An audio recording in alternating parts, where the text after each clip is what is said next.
மகாபலி என்ற அசுரனுக்காக கொண்டாடப்படும் திருவிழா ஆகும்.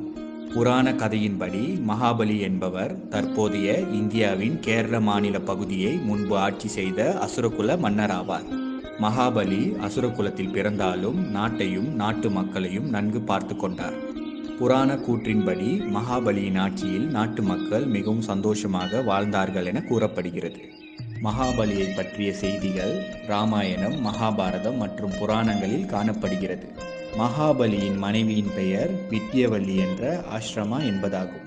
மகன் பானாசூரன் ஆவான். இவருக்கு பாலி, இந்திரசேனன், மாவலி என்று பல பெயர்கள் உள்ளது. புராண கதையின்படி மகாபலி விஷ்ணுவால் பாதாள லோகத்தில் தள்ளப்பட்டதாக கூறப்படுகிறது. ராமாயண கதையில் ராவணன் பாதாள லோகத்தில் இருந்து மகாபலியை வெளியாக்க முயற்சி செய்து தோல்வி அடைந்ததாக கூறப்படுகிறது. என்றுமே மரணம் இல்லாமல் சிரஞ்சீவியாக